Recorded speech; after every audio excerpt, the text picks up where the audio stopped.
Good afternoon, Internet. It's been an interesting last 36 hours or so. Maybe longer than that since I wrote that beginning of that script.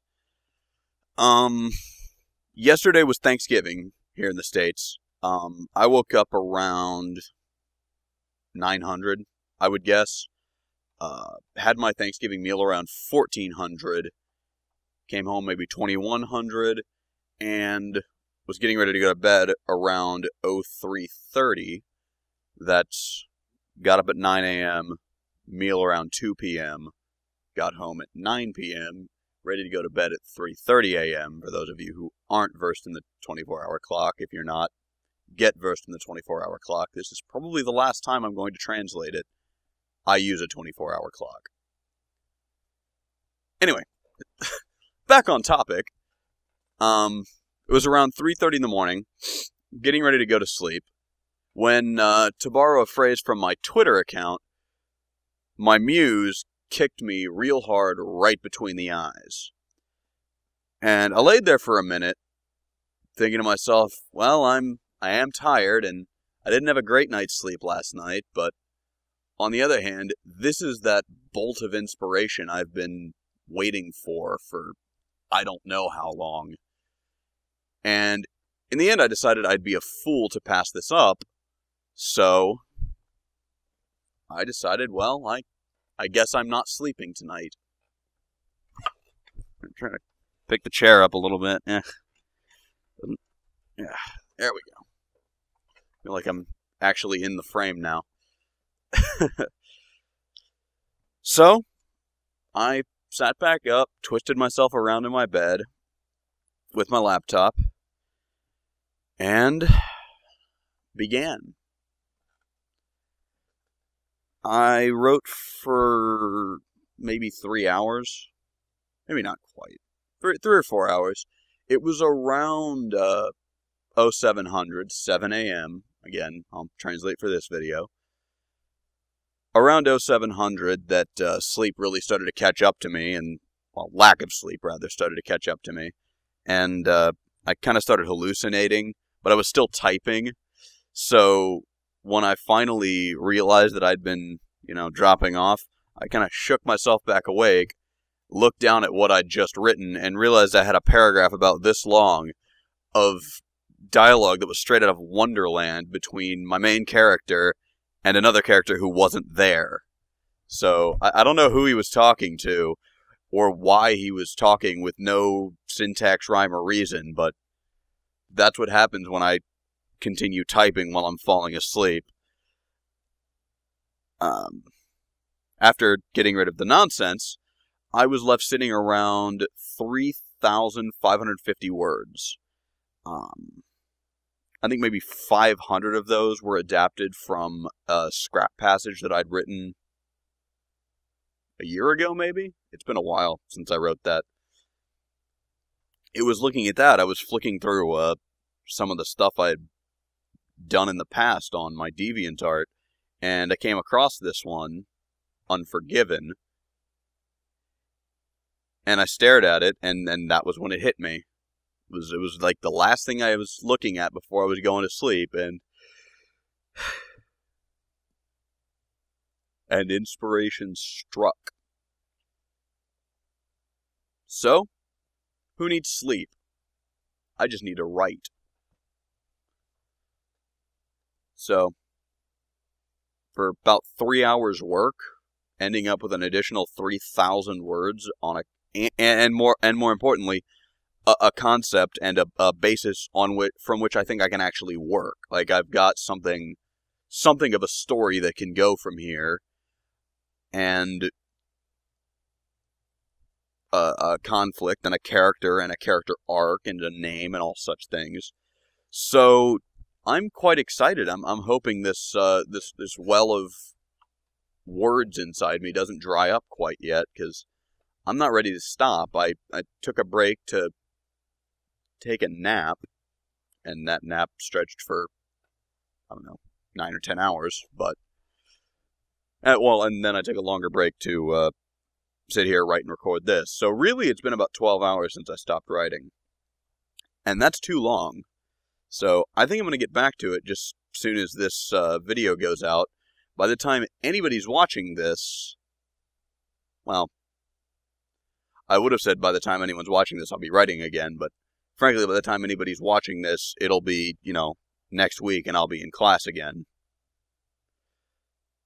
I'm realistic. Nobody watches this. Except me, of course.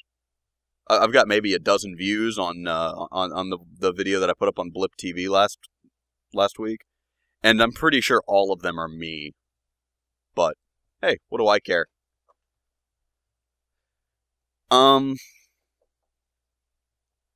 other reason that I decided to make a vlog, because while all that was interesting to me, it didn't really merit more than a status update or anything.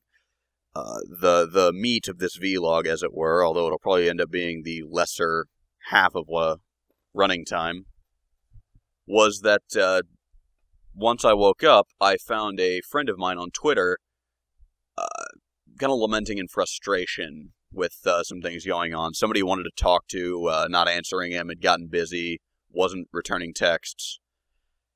So, trying to be helpful, trying to be a good friend, a nice guy. I asked what was wrong, I offered some advice, and when I started thinking about it, it's really the same advice that I offer to almost anybody who's upset.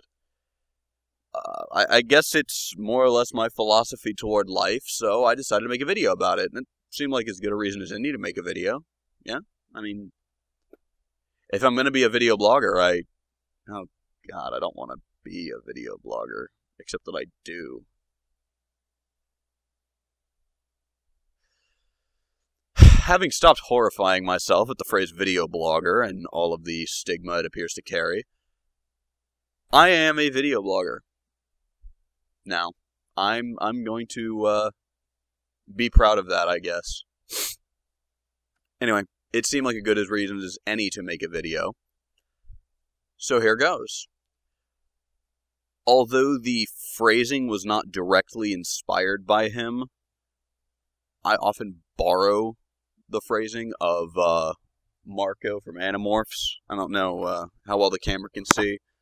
Pretty much the entire top two shelves of that bookcase behind me are Animorphs, because I love Animorphs.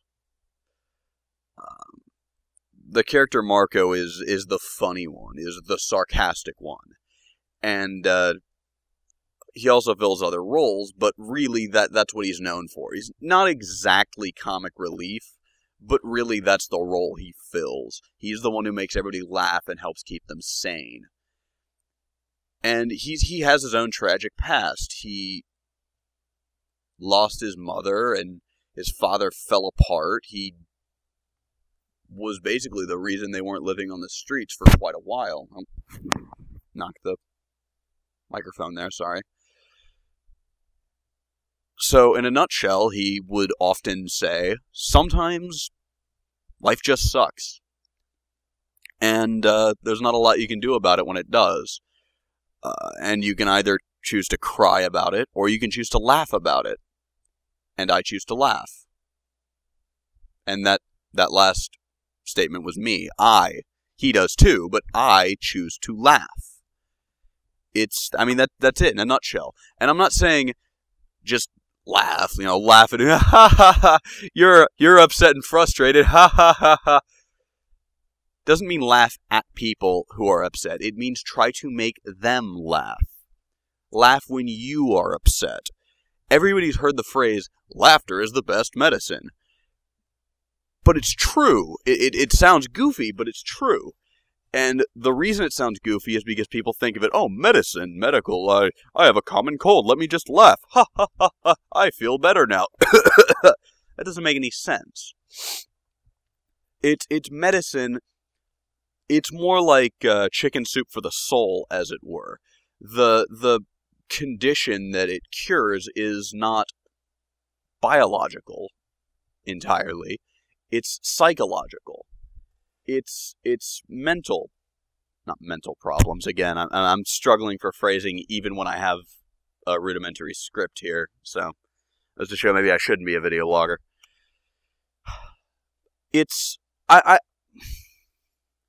me put it this way. I've been down. I've had the blues. I've been melancholy before in my life. It's really not all that uncommon for me. But I've never once been depressed, like clinically, psychologically depressed. And I think this is why. I'm always looking for the humor in a situation. I'm always looking for a reason to laugh, something to laugh at, something to distract me. And it's not escapism, I guess it is. I guess it's a coping mechanism. I don't think I can think of it any other way. It's a coping mechanism. I cope by laughing, by finding humor, and I don't think that's unhealthy because it works for me. Maybe somebody else is blocking out everything in the world, just kind of feebly giggling to themselves, and that isn't healthy for them. But for me, this is a healthy outlet for my woes, for my depressions, for whatever. Anything that starts to bother me, watch something funny, look at something funny. If I'm not able to access the internet and watch a funny internet video, then I'll start cracking the jokes myself, even about myself. There was another argument I had with an uncle of mine who is normally very funny. I love my uncle no matter what, but he's always been very fun to be around. He's very funny, always cracking jokes. But when I said this to him, he seemed to strongly disagree with me, and I think I have to continue to disagree with him and continue to espouse this. Always look for a reason to laugh, no matter what's going on, no matter what it is you're laughing at, even if it's yourself. I laugh at myself all the time. I'm goofy, I'm silly, I'm stupid. I do dumb things, and I can laugh about them. I don't let them get to me because I can laugh about them. As long as it's actually funny, I will be the butt of the joke. I'll make the joke in which I am the butt of the joke, as long as it's funny. The way I see it, it doesn't matter if everyone in the world is laughing at me. Because as long as I'm also laughing at me, then everyone's laughing with me. See? I don't know, maybe my uncle's right. Maybe it's a twisted way to look at the world. Maybe it doesn't work for anybody but me, or won't work for anybody who doesn't obsessively look for the humor in things to the expense of everything else like I sometimes do. But then, on the other hand, who cares if it's twisted as long as I'm having fun, right? I don't know. That's really all I had to rant about. I hope somebody finds this to be decent advice, someone somewhere. I hope someone has a laugh about it, honestly. I hope Chris does. I hope you feel better, man. I hope you have a laugh somewhere, maybe at my goofy ass sitting here telling you to have a laugh, and get some sleep, and in the morning, maybe there will be a reply to this person you wanted to talk to, and you'll feel better all around. Don't let the world get you down. Life's too short and life's too stupid. Life's too stupid not to laugh at. I think that's the line I'm going to exit on, people. To sum up my philosophy in a pithy TLDR type way, life is too stupid not to laugh at. And on that note, /Echo, signing off.